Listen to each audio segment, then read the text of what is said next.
इस्लाम कमजोर कैसे होगा? चाहे हिंदुस्तान में कोई नाचे कूदे या कोई टेलीविजन का एंकर नाच के इस्लाम के खिलाफ बात करे या नाचते हुए मर जाए, चाहे अमेरिका का एंकर नाचते हुए मर जाए, चाहे ट्रंप मर जाए, चाहे नेतन्याहू नाच के मर जाए, चाहे फ्रांस और कनाडा का प्रेसिडेंट नाच के मर जाए, इस्लाम मिटा देंगे, इस्लाम मिटा देंगे, मुसलमानों को काट देंगे। ये चाहे हजार नाचे कूदे, ये नाच के तुम मर जाएगा, मगर इस्लाम को ना खतरा कोई पहले था ना आज है, वह क़यामत तक रहेगा। हमने यही देखा है, दुश्मनी बढ़ती जाती है, इस्लाम लाने वालों की तादाद में इजाफा होता चला जाए। अगर इस्लाम को तब ना होता तो जिस दिन मुस्तफा का शहीदा नवासा शहीद हुआ उसी दिन इस्लाम मर गया होता। जिस दिन अली अकबर अली असगर को कलमा पढ़ने वाले ने काटा उसी दिन इस्लाम खत्म हो गया होता। जिस दिन हजरत उस्मान गनी को चारों तरफ से पलवाइयों ने घेर के अपने ही घर में शहीद कर दिया उसी दिन इस्लाम खत्म हो गया होता। जिस दिन उमर फारूक को मस्जिद नबवी में मुसल्ले पर खंजर से वार करके शहीद कर दिया उसी दिन इस्लाम खत्म हो गया होता। जिस दिन मौला अली को जो फजर की नमाज पढ़ने अपने घर से जा रहे थे रास्ते में खतरनाक वार करके शहीद कर डाला उसी दिन इस्लाम खत्म हो गया होता। जिस दिन हजरत इमाम हसन को जहर दिया गया, अतड़ी कट के बाहर निकलने लगी और आपने शहादत का जाम दिया उसी दिन इस्लाम का खत्म हो गया होता। लेकिन नहीं, इस्लाम की फितरत में कुदरत ने लचक दी है, जितना भी दबाओगे उतना ही हरा होता चला जाएगा। पहला दिन 4 लोगों ने कलमा पढ़ा था, जालिम बोला मिटा देंगे, 4000 लोगों ने कलमा पढ़ लिया। फिर जालिम बोला मिटा देंगे, 4 लाख लोगों ने कलमा पढ़ लिया। फिर जालिम बोला मिटा देंगे, 4 करोड़ लोगों ने कलमा पढ़ लिया। फिर बोला काट देंगे। करोड़ों की गाड़ी पे चलने वाला, खरबों के घर में रहने वाला, करोड़ों फैंस के बीच में जीने वाला, वो क्या कहता है? I like to walk in the rain, nobody can see my tears. जरा गौर से एक जुमले को सुनिएगा। आज चूंकि मैं 4 घंटे की तकरीर नहीं करूंगा इसलिए मैं कुर्सी पर नहीं बैठा हूं, क्योंकि जल्दी से 1 घंटे में थक जाऊंगा और उसके बाद मैं छोड़ दूंगा। वरना कुर्सी पे बैठ गया होता तो आसिफ भाई चाहे 1.25 घंटे के बाद खड़े होकर मुझको रोकना भी चाहते तो भी मैं नहीं रुक पाता, क्योंकि कुर्सी पे बैठने के बाद थोड़ी सी आदमी को सहूलत रहती है तो वो अपना आराम से बोलता चला जाता है। मैं इसीलिए मैं आज खड़ा हूं, क्योंकि आज आसिफ भाई बिल्कुल तैयार है कि 1 घंटा 10 मिनट से ज्यादा 1 घंटा 11 मिनट अगर हुआ फिर मैं माइक पकड़ लूंगा और आपको बोलने नहीं दूंगा। ये बड़े मुखलिस हैं और बड़े मुझसे मोहब्बत करने वाले लोगों में शामिल हैं। आज से कई साल पहले जब मीडिया वालों ने मुझको परेशान किया था, यहाँ तक कि हिंदुस्तान की पार्लियामेंट में मेरे खिलाफ कार्रवाई की बातें हो रही थी, उस वक्त हमारे सारे दोस्त मायूस थे कि अब इनको कहाँ जाना होगा, सब लोग जान रहे हैं। उस संकट की घड़ी में भी हाफिज़ कारी मौलाना आसिफ इकबाल साहब रज़वी इन्होंने मुझसे फोन करके कहा था कि आप घबराएं नहीं, आपका छोटा भाई आपके पीछे है। वाह वाह वाह, क्या कहते हैं। और अगर जरूरत पड़ी तो मैं अपना मैरिज हाल बेच दूंगा, मगर आपको मैं जेल से छुड़वाने की कोशिश करूंगा। तो हो या ना हो, करे ना करें, वक्त आया ही नहीं, मगर इनके हौसले, इनके जज्बात को मैं सलाम करता हूं कि किस तरह अपने मजहब की खिदमत करने वाले अपने भाइयों के तई एक हमदर्दी और सिंपैथी का अल्लाह तबारक व तआला हाफिज़ कारी मौलाना आसिफ इकबाल साहब को लंबी उम्र अता फरमाए। मैं कह रहा था कि बस 2-3 बातें आप तक मैं पहुंचा रहा हूं, सिर्फ 2-3 बातें। इस बात में से पहली बात आप तक पहुंच रही है कि आज हम मस्जिदों को वीरान इसलिए किए हुए हैं कि हमको माल चाहिए। माल कमाने की वजह से हमारे पास वक्त नहीं है कि मैं फजर में 10 मिनट निकालूं, जोहर में 15 मिनट निकालूं, असर में 10 मिनट निकालूं, मगरिब में 15 मिनट निकालूं, ईशा में आधा घंटा निकालूं। मेरे पास वक्त नहीं है, मेरे पास वक्त नहीं। जबकि होना यही चाहिए था कि मेरे पैदा होने का मकसद माल कमाना नहीं है, पैदा होने का मकसद पैदा करने वाले रब की इबादत करना है। कुरान कहता है फमा खलक़तुल जिन्न वल इंस इल्ला लियअबुदून। जिसने जमीन पैदा की, जिसने आसमान बनाया, जिसने सूरज और चांद पैदा किए, जिसने हमारे जिंदा रहने के लिए जमीन से फसलें पैदा की, जिसने मेरी जिंदगी को कायम रखने के लिए ऑक्सीजन के लिए हवा को दिया। अगर अल्लाह जमीन के नीचे से पानी को गायब कर दे तो हमारा और आपका जीना मुश्किल हो जाए। अल्लाह अगर 5 मिनट के लिए हवा को गायब कर दे तो हम सबों की हवा निकल जाएगी। बगैर पानी के मछली की तरह तड़प तड़प के हम लोग मर जाएंगे। जिस रब्बे कदीर ने हमारे जीने के लिए हवा का इंतजाम किया, जिंदा रहने के लिए पानी का इंतजाम किया, जिंदा रहने के लिए फसलों का इंतजाम किया, जिंदा रहने के लिए दिन के सूरज का इंतजाम किया। सूरज जब डूब जाए तो रात की वहशत से बचाने के लिए अल्लाह ने चांद का इंतजाम किया। जब चांद भी डूब जाए तो अल्लाह घबराहट से बचाने के लिए तारों का इंतजाम किया। अल्लाह ने हमें रोजी रोटी की तलाश के लिए दिन बनाया, आराम करने के लिए रात की तख्लीक की। ये सारी बहारें जो हमारे लिए हैं ताकि तुम रात में आराम करो, दिन में काम करो, हवा में सांस लो, आग पे सामान तैयार करो, पानी पी के जिंदा रहो। कभी आम खाना, कभी जामुन खाना, कभी लीची खाना, कभी संतरा खाना, कभी रोटी खाना, कभी चावल खाना, कभी माँ की छाती का दूध 2 साल तक पीना। फिर उसके बाद जब वह दूध हराम हो जाए तो बकरी का दूध पीना, गाय का दूध पीना, भैंस का दूध पीना। दूध 90 साल के बूढ़े के लिए भी मुनासिब है और 1 दिन के बच्चे के लिए भी मुनासिब ग़िज़ा है। उससे बेहतर कोई ग़िज़ा दुनिया में नहीं है।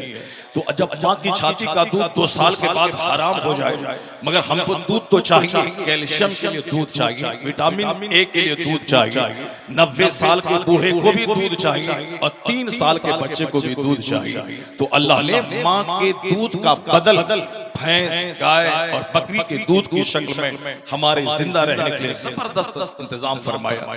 अल्लाह ने सिर्फ गेहूं ही ऐसी जबरदस्त चीज पैदा की है कि एक गेहूं के हजारों प्रकार के, हजारों टाइप के खाना बनते हैं। बेकरी में चले जाएं, 1000 टाइप के बिस्किट मिलेंगे, वह सब गेहूं के आटे से तैयार होते हैं। और साहब आप सड़क के किनारे खड़े हो जाओ, चाहे बर्गर हो, चाउमीन हो, इस तरह के जितने भी फास्ट फूड है वह सब गेहूं के आटे से सब अक्सर तैयार होते हैं। तो एक गेहूं ही काफी था रोटी के लिए और फिर बिस्किट के लिए, बेकरी आइटम के लिए। मगर अल्लाह ने हमारा ख्याल करते हुए कि मेरे बंदे की तबीयत तगय्युर पसंद है, इसको तब्दीली चाहिए, चेंजिंग फाउंडिंग है, तो इसको सिर्फ रोटी नहीं, अगरचे 1000 रोटी में ताकत है, बरकत है, जरूरत है, मगर इसको कोई इसका बदल चाहिए। इसके बदले में तो अल्लाह ने चावल पैदा किया हमारे लिए। चावल बासमती चावल है साहब, कौन सरना चावल है, चावल के ही 1000 टाइप है।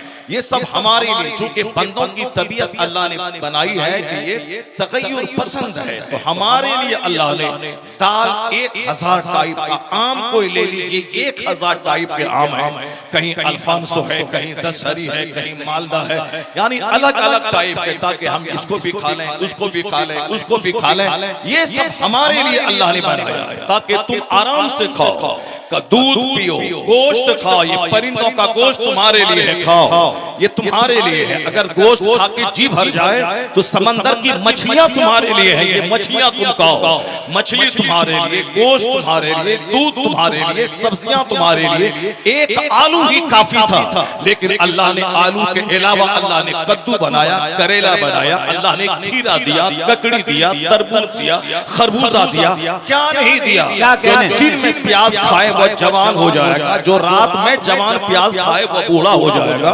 तो रात के वक्त में अलग चीजें खाओ, दिन के टाइम में अलग खाओ। रात की ग़िज़ा अलग है, दिन की ग़िज़ा अलग है, सुबह की ग़िज़ा अलग है। जो शाम में खीरा खाए उसको पीड़ा घेर लेगा, जो सुबह खीरा खाए हीरे की तरह खीरा उसके बदन में लग जाएगा। सुबह की ग़िज़ा अलग है, शाम की ग़िज़ा अलग है, बुढ़ापे की ग़िज़ा अलग है, बचपन की ग़िज़ा अलग है। ये सारा इंतजाम अल्लाह ने मेरे लिए किया है। जिस दिन तन्हाई में बैठकर आप गौर कर ले, जब ये सारा सिस्टम मेरे लिए है तो मैं किस काम के लिए पैदा हुआ हूँ? मेरा क्या काम है इस दुनिया में? माँ बाप को सताना, पड़ोस से लड़ाई झगड़ा करना, ज़िना करना, शराब पीना, सूद खाना, दूसरों को ठगना और दगा फरेब धोखा देना, अपनी जिंदगी के एक लम्हे को वेस्ट और बर्बाद करना, यही मेरा काम है क्या? जिस दिन आपने तन्हाई में बैठकर गौर किया कि आसमान के सूरज और चांद से लेकर जमीन जमीन के जर्रात तक सब हमारे लिए बने हैं। यह जमीन हार्ड है ताकि 200 मंजिला मकान की तामीर हो जाए।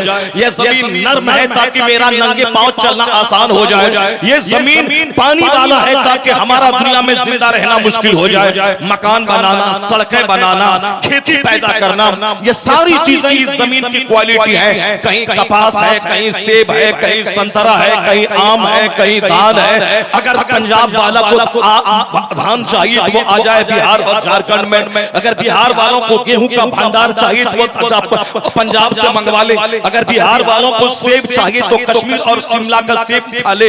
अगर कश्मीर वालों को आम चाहिए तो वह बिहार और बंगाल का आम जाके खा ले।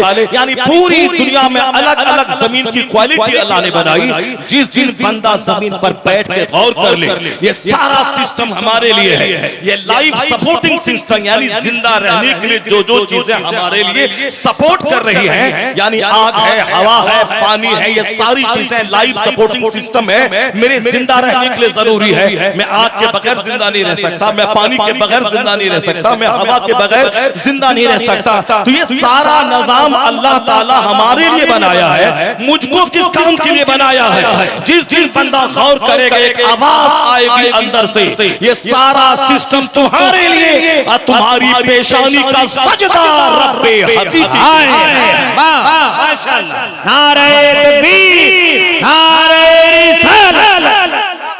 वमा खलक़तुल जिन्ना वल इंस इल्ला लियअबुदून। अल्लाह कहता है, ए जिन्नात, ए इंसान, तुझको मैंने अपनी इबादत के लिए पैदा किया है। तुम मेरी फसलें खाओ, मुझको सजदा करो। तुम मेरा पानी पियो, मुझको सजदा करो। तुम मेरे सूरज की रोशनी से फायदा उठाओ, मुझको सजदा करो। अगर कोई शख्स 100 मंजिला मकान बना रहा है, समझ जाए छोटा काम कर रहा है। अगर कोई गिरिडीह में 50 करोड़ की लागत से कोई मॉल बना रहा है तो समझ जाए कि छोटा काम कर रहा है। चाहे एक मॉल नहीं 50 मॉल गिरिडीह में बना ले, लेकिन 70, 80, 90 साल तक पहुंचते पहुंचते सारा मॉल छोड़ के उसे 2 गज जमीन के नीचे सड़ने के लिए पहुंच जाना है। जहां गिरिडीह में सड़क के किनारे फुटपाथ पे सोने वाला फकीर, वो भी 60-70 साल पूरा करके जिस जगह जाता है, जो सूती का कफन पहनकर जिस कब्र में जाता है और जिसको 4 आदमी अपने कांधे पे उठा के ले जाके डालते हैं, यही सलूक अरबपति के साथ भी होता है। यही सलूक खरबों में खेलने वाले मालदार के साथ भी होता है। उसको भी 4 आदमी कांधे पे ले जाके कब्र के नीचे डाल देते हैं। दोनों का अंजाम एक है, दोनों की पैदाइश एक है। तो फिर चाहे सोने का घर क्यों न बना ले, अंजाम तो वही है, 2 गज जमीन के नीचे जाके सड़ जाना और मरने के बाद फिर कहां जाना। यह जिस्म सड़ जाता है, रूह नहीं सड़ती है। यह जिस्म सड़ जाता है, रूह नहीं सड़ती। जिस्म एक बार नहीं 1000 बार सड़ जाए, मगर एक जौहरे लतीफ है जिस्म के अंदर में, जिसको अल्लाह ताला दोबारा उसमें जान डाल के दोबारा उसको जिंदा कर देता है। जैसे पानी की बूंद से अल्लाह ने मुझको पैदा किया, तो वो अल्लाह इस बात पर कादिर है कि जो पानी के एक कतरे से मुझको पैदा कर सकता है, वही अल्लाह दोबारा मेरी सड़ी हुई हड्डी में जान डालकर मुझको जिंदा कर सकता है। इस गलतफहमी में मत रहना कि मरने के बाद कुछ नहीं होगा, मरने के बाद दोबारा हमसे हिसाब किताब नहीं होगा। ये उससे बड़ा अहमद कोई नहीं है। अगर यही बात है कि हड्डी सड़ गई तो दोबारा जिंदा कैसे होगा? वो पानी का कतरा जो बाप की रीढ़ की हड्डी में था, वो पानी का नापाक कतरा जो माँ की सीने की हड्डी से निकला, या दोनों कतरे निकलकर माँ की बच्चादानी में पहुंचते हैं, वह नापाक कतरा, वो नापाक कतरे में अल्लाह 40 दिन तक उसको एक हालत में रखता है, फिर उसको लोथरी में बदलता है, फिर उसको हड्डी का ढांचा बनाता है, फिर उसमें जान डालता है, और 4 महीने के बाद बच्चे के अंदर जान पड़ती है। 9 महीने के बाद बच्चा अपने हिसाब से 7, 6, 5 महीने के बाद 9 महीने के बाद पैदा होता है। कहां से कतरा दाखिल हुआ? माँ बाप की शर्मगाह से। और कहां से बच्चा निकला? माँ की शर्मगाह से।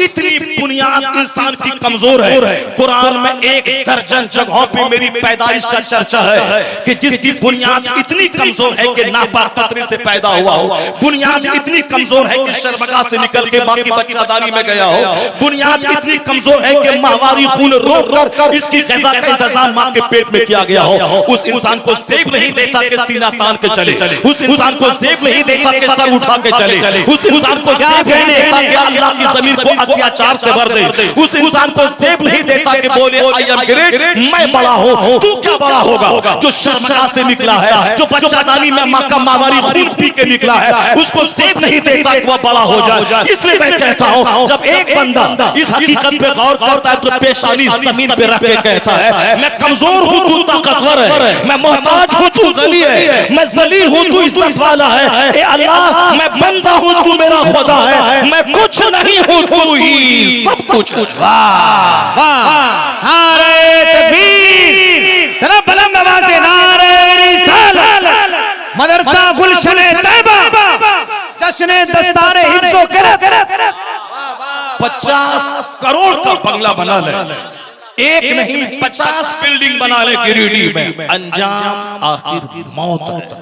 उसी 2 गज जमीन के नीचे जाता है और जाने के बाद सड़ नहीं जाना, एक नई जिंदगी का आगाज वहां से होता है। इस जिंदगी का यौमे इख्तिताम है 100 साल के अंदर।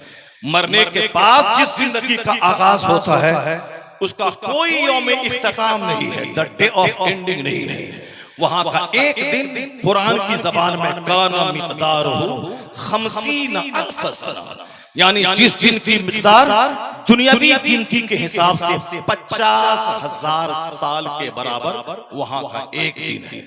मरने के बाद का दिन, the world of here after, इस दुनिया के बाद जो दुनिया आती है वो दुनिया खत्म नहीं होगी, वहां तो मौत को ही ज़बह कर दिया जाएगा। दुनिया में कैंसर हो जाए तो अंजाम मौत है, दुनिया में दोनों किडनी फेल हो जाए तो अंजाम मौत है, मगर मरने के बाद जो जिंदगी शुरू होती है वहां मौत ही नहीं है, वहां मौत को ज़बह कर दी जाती है। अब बाग है तो बाग है, आग है तो आग है, तो अक्लमंद आदमी पागल बन के दुनिया के हासिल करने के पीछे खरबों साल की आग नहीं मोल लेगा। वह बेवकूफ है जो 2 दिन आराम से रहे और 2 करोड़ साल आग में जलने के लिए तैयार हो जाए। अक्लमंद है वो जो 2 दिन सूखी रोटी खा के मोटा छोटा पहन के किराए के घर में रह के मिट्टी की दीवार में रह के गुजार ले। चलो 2 दिन तकलीफ है, अगर यहाँ तकलीफ झेल लिया और यहाँ मैंने अल्लाह की इबादत की तो खरबों साल की जन्नत अल्लाह ने मेरे लिए। आज जो सारी दुनिया परेशान है इसीलिए परेशान है कि आखिरत की बात ही दिमाग से निकल गई, मरने के बाद की जो दुनिया है उसका तसव्वुर ही निकल गया। जबकि कुरान करीम में सूरह फातिहा से लेकर सूरह नास तक हर सूरत में सबसे ज्यादा जिसका चर्चा हुआ है वो आखिरत का चर्चा है, वो जन्नत का चर्चा है। आप पढ़ लें 2-4-5 सूरतों को आप पढ़ लें, सिर्फ आखिरत का चर्चा। आखिरत मतलब इस दुनिया के बाद जो दुनिया आने वाली है उसका चर्चा। लेकिन आज एक पढ़े लिखे घर से लेकर शाहिद घराने तक 24 घंटे में एक बार भी आखिरत का चर्चा नहीं होता है। अपने बच्चों के सामने कोई नहीं बोलता कि मेरे लाल अगर तुम डीएम भी बन जाओ, 5 लाख महीना भी कमा लो, 50 करोड़ की फरारी भी खरीद लो, तो भी मेरे बेटे दुनिया छोड़ के मरना है, अल्लाह को मुंह दिखाना है और वहां सारी नेमत के बारे में सवाल होगा कि तुमने जमीन का क्या हक अदा किया, आसमान की सूरज की रोशनी का क्या हक अदा किया, जवानी तुमने कैसे गुजारी, माल कहां से कमाया, माल किस रास्ते में खर्चा किया, तुमने जिंदगी किस काम में गुजारी।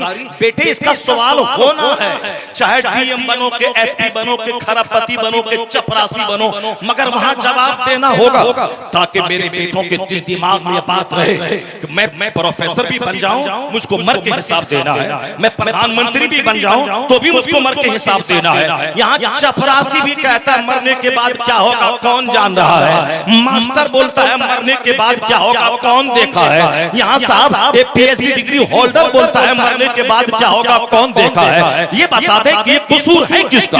अगर एक नौकरी के चक्कर में मेरा बेटा काफिर हो जाए, अगर एक लड़के के चक्कर में मेरी बेटी काफिरा हो जाए, कसूर किसका है? ना मौलाना का कसूर है, ना किसी सिस्टम का कसूर है, ना मरकज का कसूर है। कसूर उस बाप का है जिस बाप के सामने बच्चा 15 साल तक जिंदा रह के जवानी की दहलीज में कदम रखा।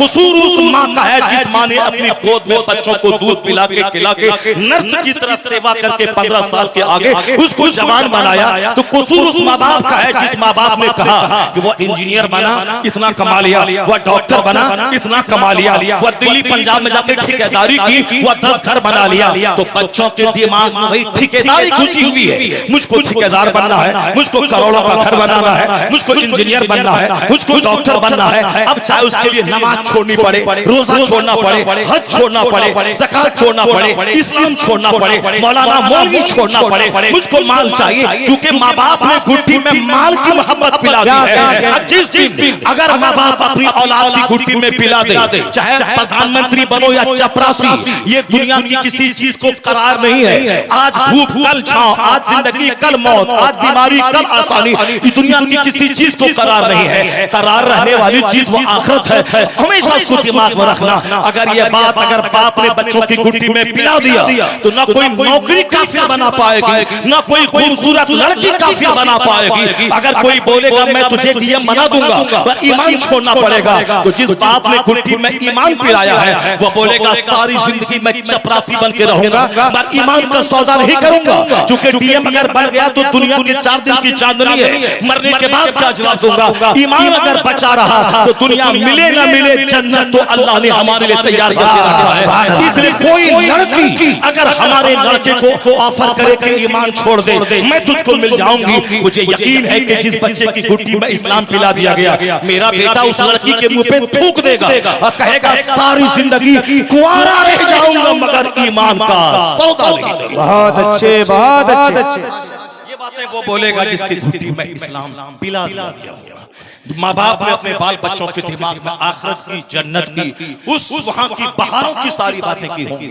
आज जो हमारे बच्चे बिगड़ रहे हैं, कसूर सिर्फ हमारा है कि दुनिया का चर्चा हर ज़बान पे है, आखिरत का चर्चा ही नहीं, और कोई आखिरत की बात सुनना ही नहीं चाहता। इसीलिए सारे लोग पागलों की तरह एक दूसरों की नकल कर रहे हैं। हाथ में धागा है, नकल किसकी है? फिल्म इंडस्ट्रीज के एक्टर की। साहब गले में सोने का चैन है, नकल किसकी है? क्या किसी मौलाना के गले में चैन है? क्या किसी मौलाना ने बोला कि जब तुम गरीब थे तो कुछ नहीं थे, अभी दिल्ली पंजाब में जाके ठेकेदार बन के तुम कमाए हो तो सोने का चैन पहनो, माल तेरे पास है तो कौन पहनेगा? पैसा तेरे पास हो, हाथ में सोने का कंगन पहनो। एक मौलाना नहीं बोले।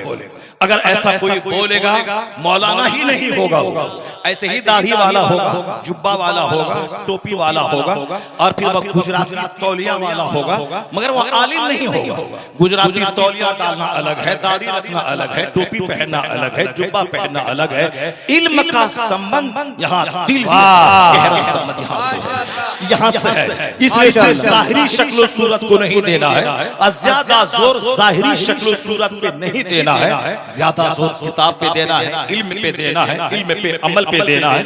और आज ये जाहिरी शक्ल सूरत वाले हर गली में मिलेंगे, लेकिन अगर उनसे कह दें कि साहब आप बुखारी शरीफ के हदीस से पाक सुना दीजिए सतन और सनद और मतन के साथ, तो नहीं सुना पाएंगे। इसका मतलब है मेहनतें नहीं की है, सिर्फ जाहिर सजाने में मेहनतें की है। एक मौलाना नहीं बोलेगा कि तेरे पास माल नहीं था तो तुम अंगूठी तक नहीं पहनते थे, अब माल है तो अब तुम क्यों नहीं सोने का चैन पहनोगे? नहीं, जिसके सीने में जर्रा बराबर गैरत इल्म मौजूद है वो यही कहेगा, चाहे गरीब रहो चाहे खरबों में खेलो, सोने का चैन पहनना मर्द के लिए हराम है, सोने का कंगन पहनना मर्द के लिए हराम है, सोने की अंगूठी पहनना मर्द के लिए हराम है, रेशम का कपड़ा पहनना मर्द के लिए यहाँ हराम है। यहाँ हराम इसीलिए है कि दुनिया का 100 साल 1 सेकंड है। तो अल्लाह ये चाहता है कि 1 सेकंड तू सब्र कर ले, ताकि यहाँ रेशम न पहने। 1 सेकंड तू सब्र कर ले, यहाँ तुझे सोना चांदी नहीं पहनना है अपने गले में, तुम्हें सब्र करके रहना है, मुस्तफा की बात माननी है, तुम्हें ये हराम समझना है। तो 100 साल 1 सेकंड अल्लाह के नजदीक, तो 1 सेकंड सब्र करो, ताकि मरने के बाद जब वहां जाओ आखिरत में तो अल्लाह सोने का कंगन पहना के जन्नत में तेरा दाखिला करवा दे। तेरे हाथ में सोने का कंगन रहे, तेरे जिस्म में रेशमी कपड़ा रहे। हदीस में आया है कि जो दुनिया में ताकत के बावजूद महंगा कपड़ा पहनना छोड़ दे, जिसके पास नहीं है तो चलो नहीं पहनेगा, लेकिन जिसके पास 1 लाख रुपए पॉकेट में है वो सब महंगा से महंगा कपड़ा खरीद सकता है। लेकिन वो भी समाज के आम लोगों की तरह मैचिंग करते हुए एक सिंपल सा कपड़ा पहनता है। तो हदीस में आया है जो ताकत के बावजूद महंगा कपड़ा पहनना छोड़ दे, अल्लाह उसे जन्नत में रेशमी हुल्ला पहनाएगा।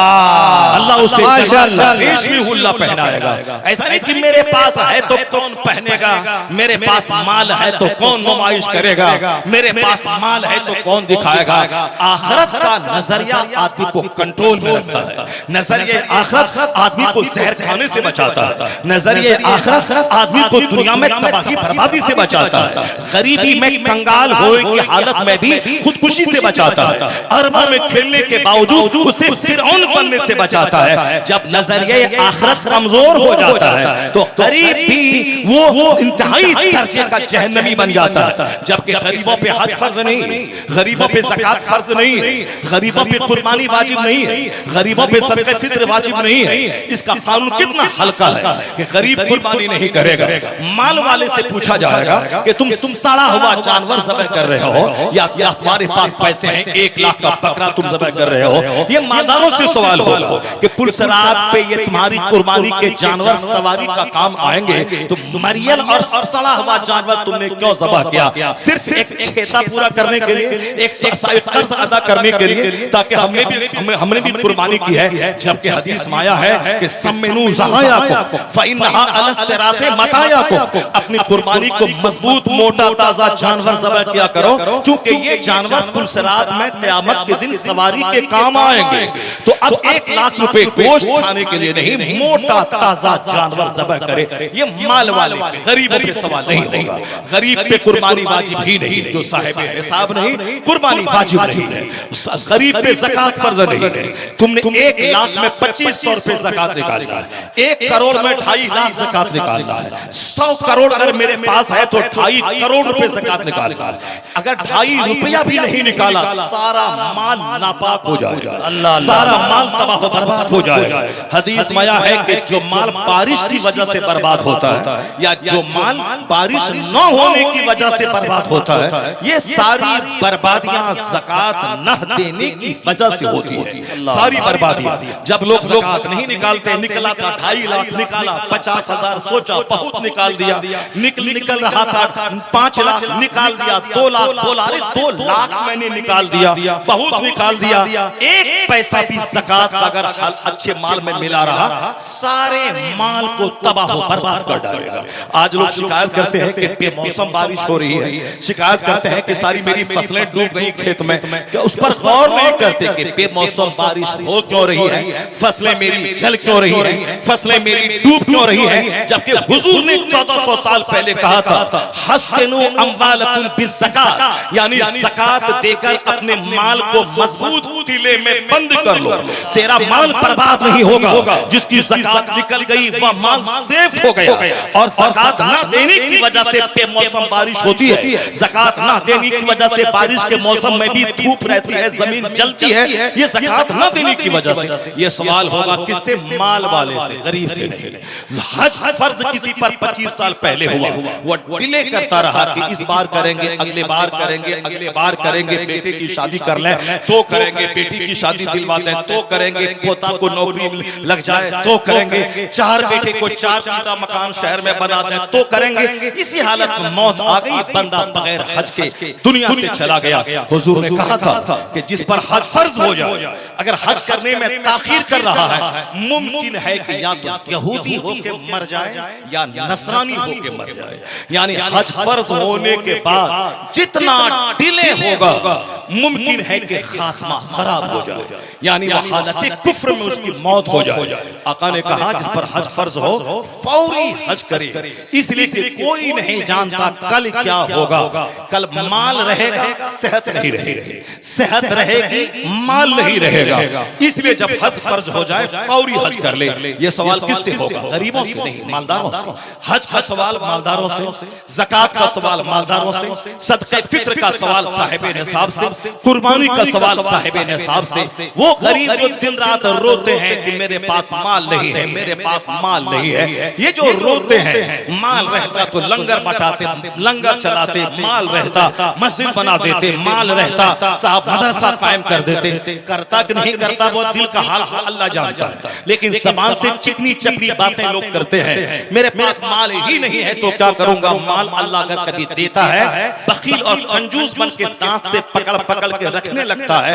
आज आमदनी है, कल आमदनी घट गई तो मेरा क्या होगा, इसीलिए बचा बचा के रखा जाए। पहले कुछ नहीं था तो अल्लाह पर भरोसा था, अब अल्लाह ने माल दिया है तो अल्लाह का भरोसा खत्म हो गया, माल पे भरोसा हो गया। बुजुर्गों ने कहा है कि तुम खुशहाल रहोगे कब, जो तेरे हाथ में है उससे ज्यादा उस पर भरोसा करो जो खुदा के हाथ में है। अगर ऐसा भरोसा करोगे तो अल्लाह तुम्हें खुशहाल और मालदार बना देगा, अल्लाह तुम्हें कंगाल होने से बचा देगा। माल पे भरोसा नहीं, औलाद पे भरोसा नहीं, अपनी मुलाजमत पे भरोसा नहीं, अपनी जमीन की फसलों पे भरोसा नहीं। वमन यतवक्कल अलल्लाहि फहुवा हस्बुह, जो अल्लाह पे भरोसा करता है अल्लाह उसके लिए काफी हो जाता है। अब जरा गौर से सुनिए, ये मालदार से हज का सवाल होगा।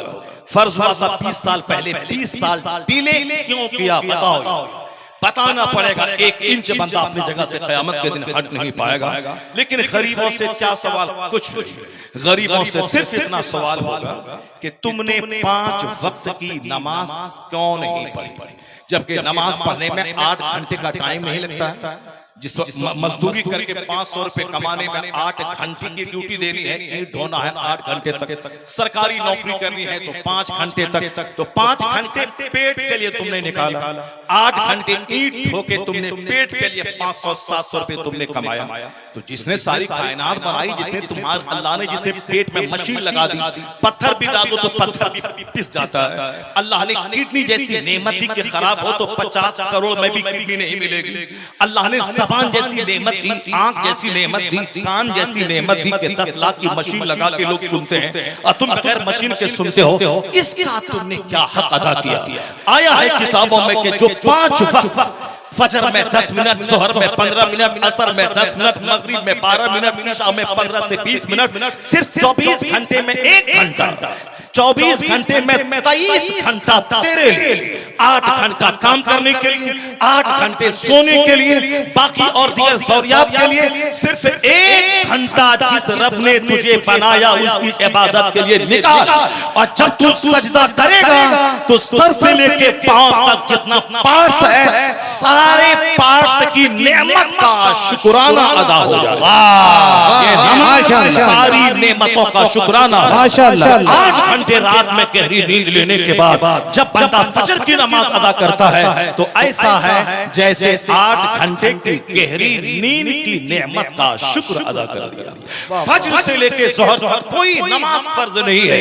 ये वक्त है काम करने का, ये वक्त है खेत खलियान जाने का, ये वक्त है फैक्ट्री में जाने का, ये वक्त है स्कूल और कॉलेज जाने का, ये वक्त है अपनी दुकान में बैठने का ताकि खुद कमाओ और दूसरों को भी खिलाओ, खुद खाओ। जब माल रहेगा तब न ज़कात निकालोगे, जब माल रहेगा तब न फितरा निकालोगे, जब माल रहेगा तब न 1 लाख का बकरा ज़बह करके अपने गरीब और अपने दोस्तों को बांट दोगे, माल रहेगा तब न अपनी माँ की खिदमत करके जन्नत खरीदोगे, माल रहेगा तब न अपने गरीब बूढ़े बाप का इलाज करा के जन्नत खरीदोगे, माल रहेगा तब न तलाकशुदा बहन के बाल बच्चों की परवरिश करके जन्नत खरीदोगे, माल रहेगा तब न अपने गरीब भाई की मदद करोगे, माल नहीं रहेगा तो हाथ फैला के इंतजार करोगे।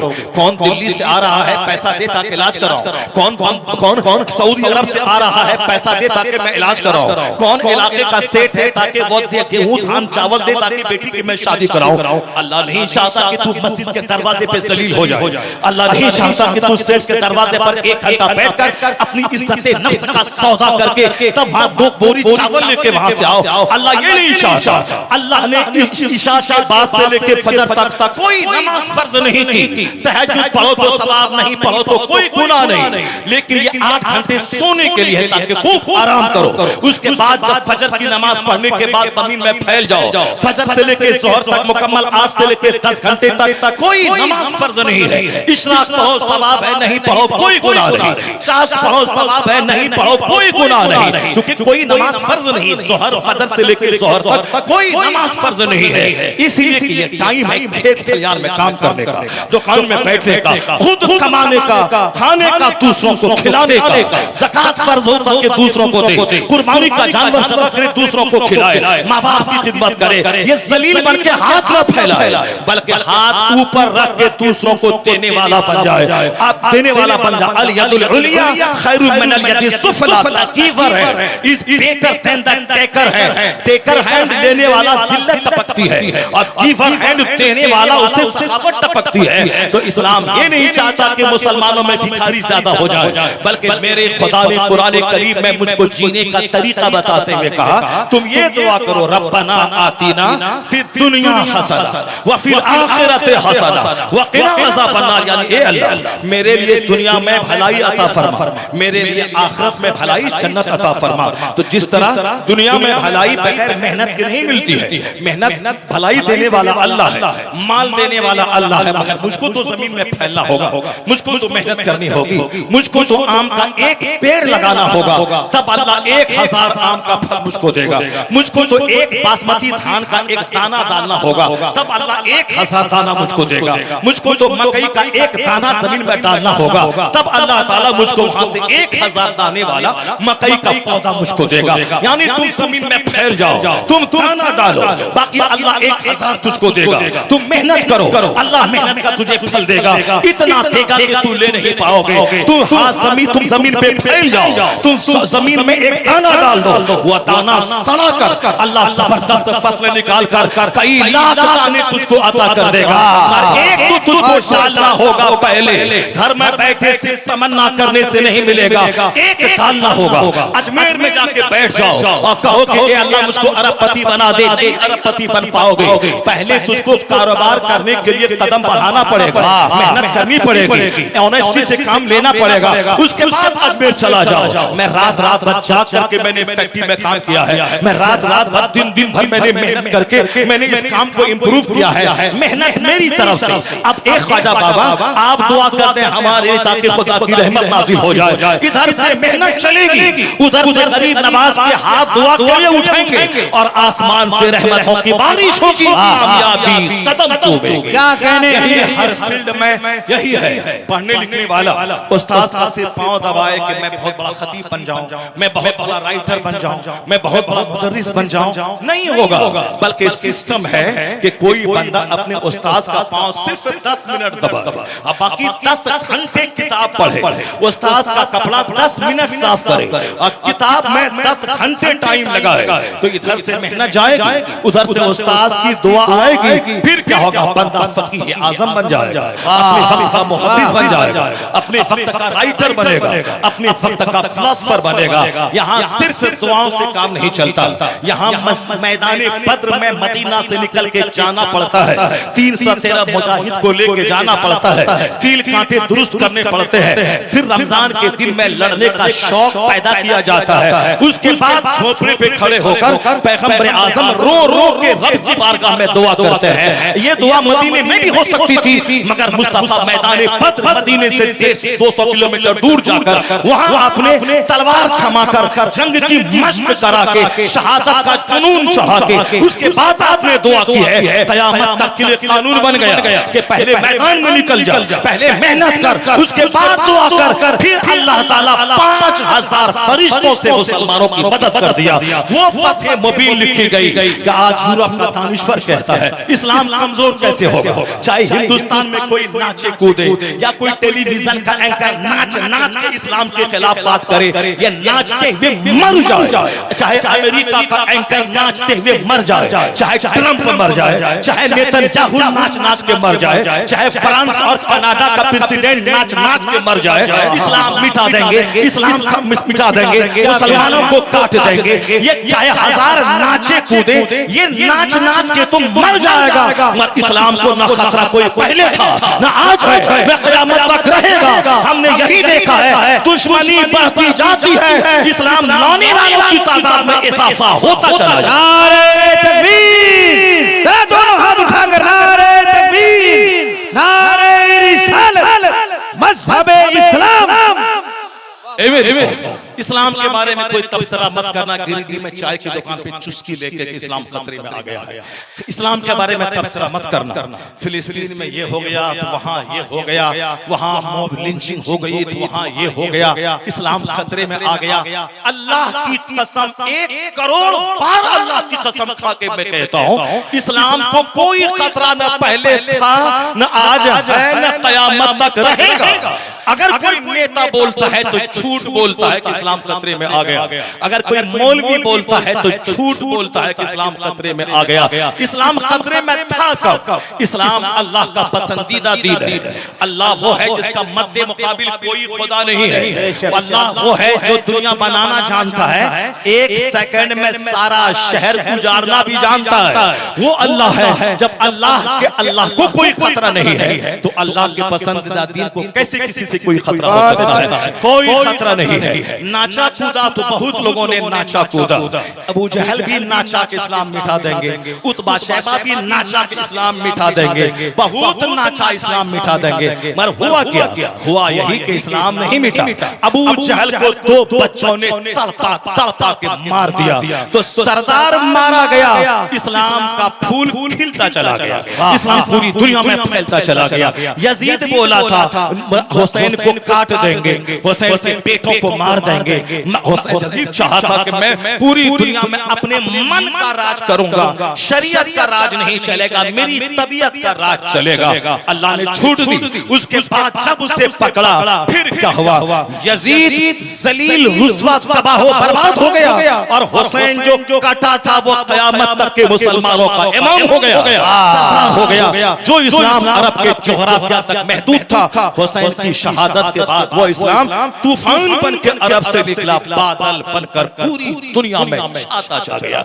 अगर इस्लाम को दबना होता तो जिस दिन मुस्तफा का चहीता नवासा शहीद हुआ उसी दिन इस्लाम मर गया होता। जिस दिन अली अकबर अली असगर को कलमा पढ़ने वाले ने काटा उसी दिन इस्लाम खत्म हो गया होता। जिस दिन हजरत उस्मान गनी को चारों तरफ से पलवाइयों ने घेर के अपने ही घर में शहीद कर दिया उसी दिन इस्लाम खत्म हो गया होता। जिस दिन उमर फारूक को मस्जिद नबवी में मुसल्ले पर खंजर से वार करके शहीद कर दिया उसी दिन इस्लाम खत्म हो गया होता। जिस दिन मौला अली को जो फजर की नमाज पढ़ने अपने घर से जा रहे थे, रास्ते में खतरनाक वार करके शहीद कर डाला उसी दिन इस्लाम खत्म हो गया होता। जिस दिन हजरत इमाम हसन को जहर दिया गया, अतड़ी कट कट के बाहर निकलने लगी और आपने शहादत का जाम दिया उसी दिन इस्लाम खत्म हो गया होता। लेकिन नहीं, इस्लाम की फितरत में कुदरत ने लचक दी है, जितना भी दबाओगे उतना ही हरा होता चला जाएगा। पहला दिन 4 लोगों ने कलमा पढ़ा था, जालिम बोला मिटा देंगे, 4000 लोगों ने कलमा पढ़ लिया।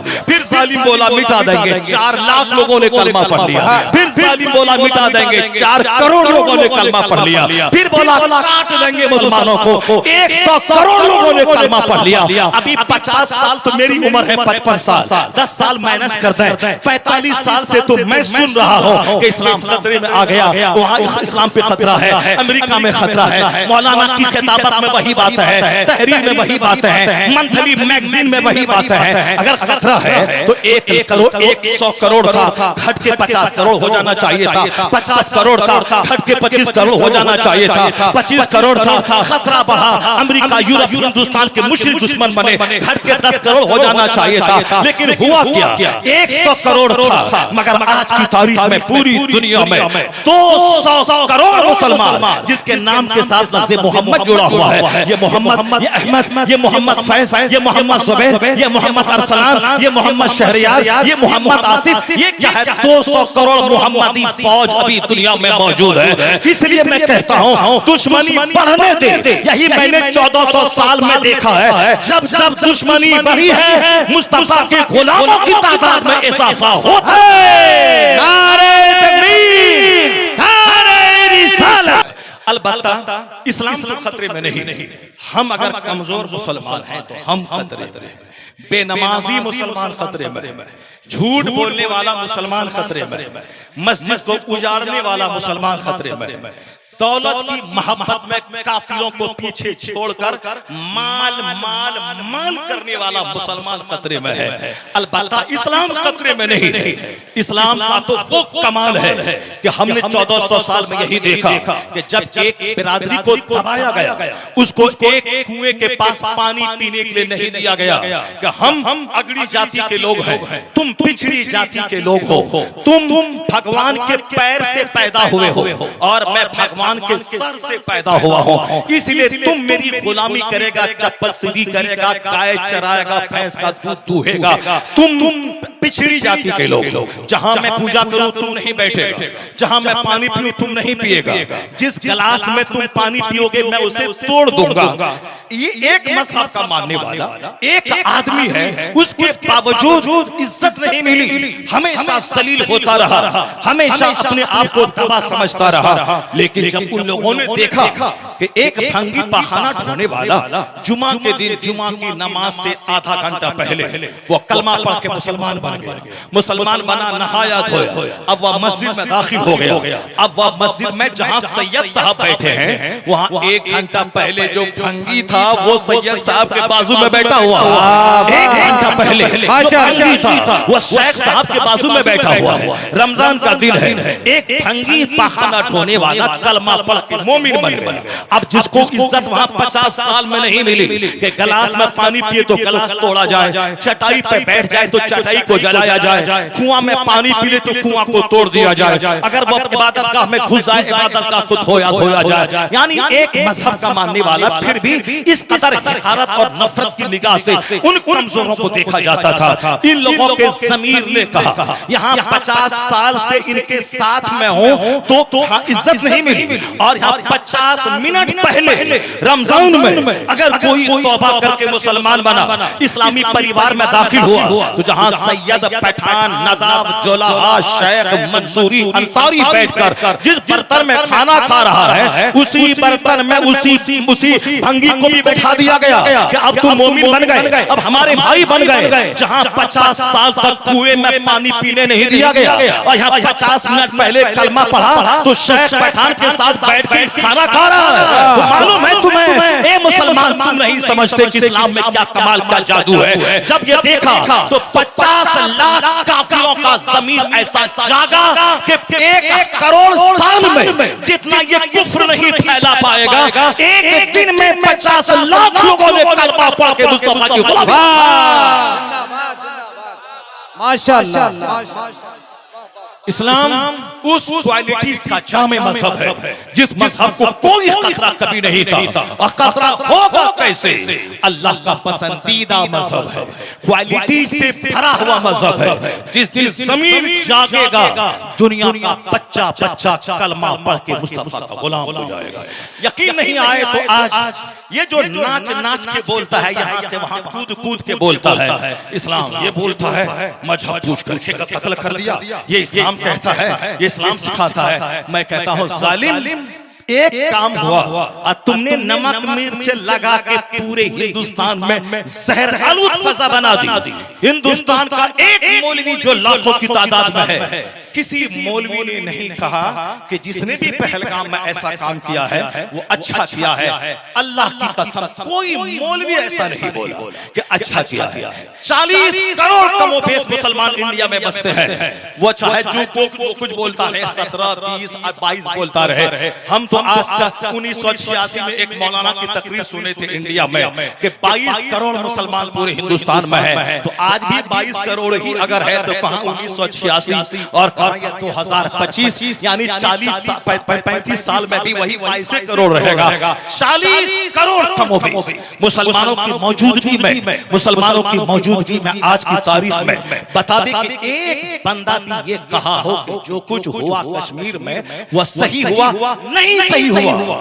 हमने भी कहा गलत, हमारे 40 करोड़ मुसलमानों ने भी कहा गलत। मुमकिन है कि इस्लाम को बदनाम करने के लिए किसी जालिम ने यह चाल चली हो, किसी जालिम ने यह साजिश रची हो, अभी तो कुछ भी हो सकता है। जो कुछ हुआ गलत हुआ, हमारा उससे कोई संबंध नहीं। गिरिडीह में 25,000 मुसलमान बसते हैं। अगर एक मुसलमान किसी लड़की का किडनैप करे और उसके साथ 5 लड़के मिलकर गैंग रेप करे, तो ये नहीं कहा जाएगा कि गिरिडीह का सारा मुसलमान रेपिस्ट है, गिरिडीह का सारा मुसलमान मर्डरर है, गिरिडीह का सारा मुसलमान हत्यारा है। एक जलील अगर ऐसा कदम उठाया तो उसकी वजह से गिरिडीह के 25,000 मुसलमानों को मुर्दे इल्जाम नहीं ठहराया जाएगा। उसी तरह अगरचे मैं कहता हूं दोनों पॉसिबिलिटीज मौजूद है।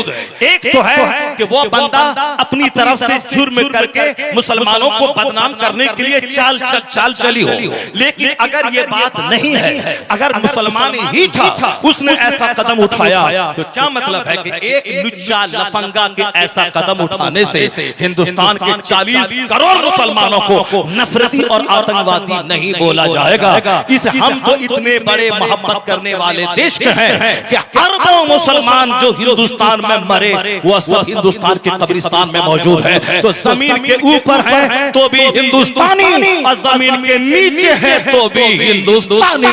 इससे बड़ा कौन देश से मोहब्बत करने वाला होगा? मेरा एक मुफक्किर ने कहा था आज से 70 साल पहले, अमेरिका से अच्छा हिंदुस्तान हमारा, चाइना से अच्छा हिंदुस्तान हमारा, नॉर्वे से अच्छा हिंदुस्तान हमारा, यानी इन सारे जहां से अच्छा हिंदुस्तान हमारा। हम बुलबुल हैं इसकी ये गुलसिता हमारा।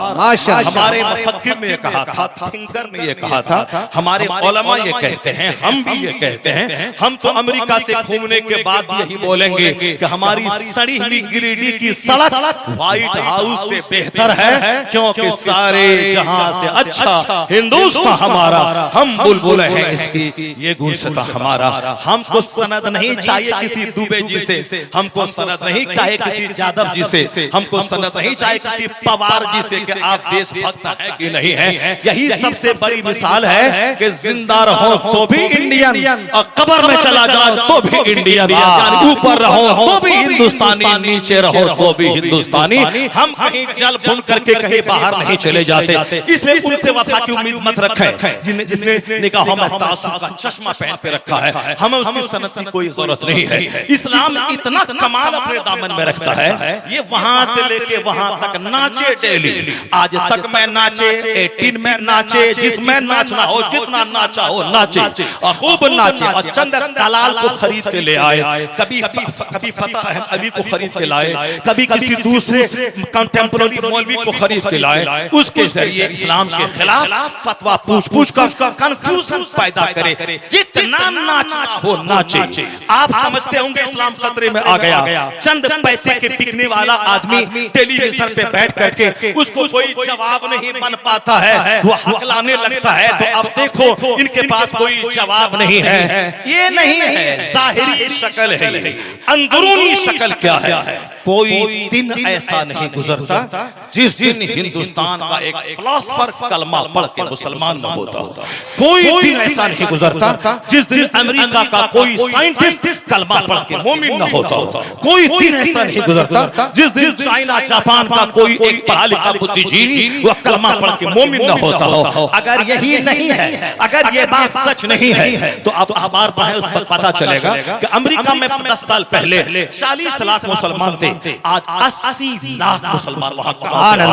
चाइना से 10 साल पहले 25 लाख मुसलमान थे, आज 50 लाख मुसलमान वहां कहां से आ गए? नॉर्वे कनाडा में जहां 25,000 मुसलमान थे, आज 50,000 मुसलमान कहां से आ गए? ये मुसलमानों की 5 साल के अंदर बढ़ती हुई तादाद ये कहां से आ गई? जिसका दिल जिंदा है, जो मर नहीं चुका है, जो तलवार चाटने वाला नहीं है, जो अंधभक्त नहीं है, आंख बंद करके किसी के पीछे चलने वाला नहीं है, जिसका ज़मीर जिंदा है, जिसकी आंख जिंदा है, जिसका दिल जिंदा है, जिसका इल्म जिंदा है, वो यही देखता है कि 1 साल पहले कहा था इस्राइल के यहूदी ने अमेरिका की मदद से कि 3 दिन में मैं गाजा को मिटा दूंगा। गाजा नाम का कोई मुल्क नहीं रहेगा हिंदू दुनिया में, मैं सारे मकानात को खंडर बना दूंगा और सबको मैं मार दूंगा। अभी 20 महीने से ज्यादा दिन गुजर गए, गए, 3 दिन में मारने का प्लान बनाने वाला। आज 20 महीने से ज्यादा दिन गुजर गए, मगर गजा में ईमान जिंदा है, इस्लाम जिंदा है, वहाँ हिजाब जिंदा है, वहाँ तिलावत कुरान जिंदा है। मकानात गिर गए मगर ईमान नहीं गिरा है, गलियां खंडर बन गई मगर ईमान नहीं गिरा है। 53,000 लोग शहीद हो गए। शहादत तो उनका मकसद ही होता है। हर बच्चा पैदा होने वाला उसकी माँ कहती है मेरे बच्चे को मस्जिद अक्सा की आजादी के नाम पे शहादत की मौत दे देना। जो फिलिस्तीन की औरतों की तमन्ना थी वह तमन्ना पूरी हो गई। 53,000 क्या 70 साल से न जाने कितने लाख लोग शहादत का जाम पी के दुनिया से चले गए। मरना तो हमको भी है, अग्रिटी वाला मरना तुमको भी है, मगर मरने में फर्क होता है। कोई टेलीविजन देखते देखते मर रहा है, कोई तवाइफ के कोठे में मर रहा है, कोई शराब पीते हुए मर रहा है, कोई ताड़ी पीते हुए मर रहा है, कोई मोबाइल चलाते हुए मर रहा है, कोई सर हिला हिला के वो साफ व्हाट्सएप देखते हुए मर रहा है, कोई मुंह में गुटखा चबा चबा के मर रहा है, कोई झूठ बोल बोल के मर रहा है, कोई गाना सुन सुन के मर रहा है, कोई गाना गा गा के मर रहा है, कोई शादी की महफिल में नाच नाच के मर रहा है। तो शादी की महफिल में नाच के मरना और है, खिताबत करते हुए कारी रसूलुल्लाह बन के कलमा पढ़ के हुआ क्या कहने? नारे तकबीर, नारे रिसालत। मरना तो सबको है यार, सिनेमा हॉल में मरना और है, जलसा में दीन सुनते हुए मरना और है, तवाइफ के कोठे पे मरना और है, मस्जिद के मुसल्ले पे मरना और है। मरना तो सबको है। फिलिस्तीन के शुहदा को सलाम जो मरा दौलत के लिए नहीं है, मस्जिद अक्सा के लिए मरा है, शहादत की मौत मरा है। तो सबसे आला मौत शहादत की मौत है। जो मर गए शहादत की मौत मर के जन्नत चले गए, जो जिंदा है बम की मौजूदगी में ईमान बचा के नमाज बचा के जिंदा है। शहर खंडर में तब्दील हो गया पर ईमान की खेती आबाद है। हम तो उससे सवाल करना चाहते हैं जो बोला था 3 दिन में गाजा मिटा देंगे, हमास के लोगों को भगा देंगे। 20 महीने गुजर गए, आज तक हमास के लोग जिंदा हैं, आज तक वहां का मिसाइल जिंदा है। 20 महीने सारे बम गिरा के उन वहां के फिलिस्तीनियों को खत्म नहीं कर पाए। अमेरिका यूरोप का दानिश्वर जब इस मैटर को देखता है, अगरचे आपका सीना नहीं हिला, आपका दिल नहीं हिला, आपका दिल हिलना चाहिए। ये ईमान की ताकत है। 20 महीने से बम गिर रहा, उसके बावजूद वहां सजदा है, उसके बावजूद वहां अंदर के टनल में तिलावत है, सुरंगों में सजदा है। तो हम तो आराम से सर्दी के मौसम में गीजर में नहा रहे हैं, हम तो गर्मी के मौसम में एयर कंडीशन मस्जिद में रह रहे हैं। तो कम से कम उनको देखने के बाद हमें तो सजदा करना था, हमें तो इबादत करनी थी, हमें तो गुनाह से तौबा करना था, मगर आपका दिल नहीं हिला।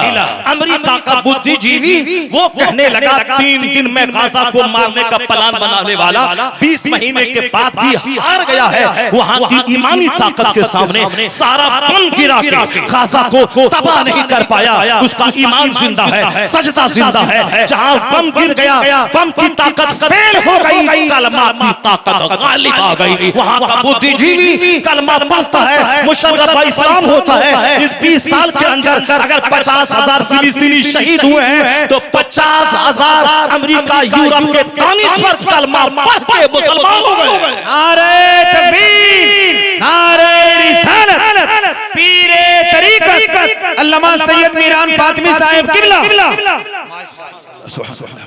मेरे भाइयों, मैं सिर्फ ये कहना चाहता हूं, बदअमल मुसलमान खतरे में है, इस्लाम खतरे में नहीं। इस्लाम कभी खतरे में नहीं था, न आज है न क़यामत तक रहेगा। एक छोटी सी मिसाल में देता हूँ।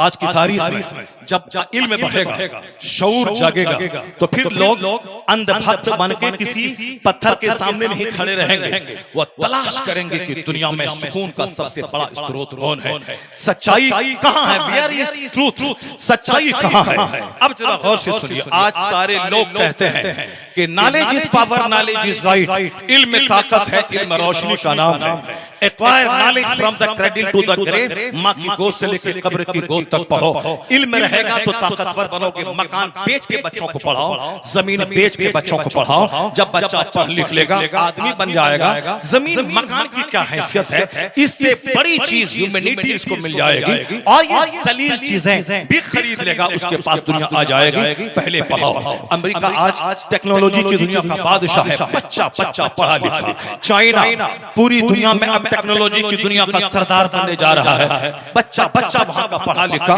घर घर इंडस्ट्रीज में तब्दील हो गया। जिस जापान पे 2 एटम बम हिरोशिमा नागासाकी पे अमेरिका ने गिराया, सारे शहर को खंडरात में बदल दिया। लेकिन जो लोग जिंदा बच गए उसने कसम खा लिया कि अब हम जंग नहीं करेंगे, तलवार नहीं उठाएंगे, अब हम अपने बच्चों को पढ़ाएंगे, टेक्नोलॉजी की दुनिया में डेवलप करेंगे। तो 50 साल के अंदर अंदर अमेरिका जिसने बम गिरा के जापान को तबाह किया था, वो अमेरिका जापान से टेक्नोलॉजी की थ्योरी की भीख मांग रहा है। अमेरिका की सारी मंडियों में जापान का माल छाया हुआ है। आज जापान पूरी दुनिया में इकोनॉमी की दुनिया का बादशाह बना हुआ है। क्यों? बम गिरने के बाद उनके लाखों लोग मर गए, हिम्मत नहीं हारा।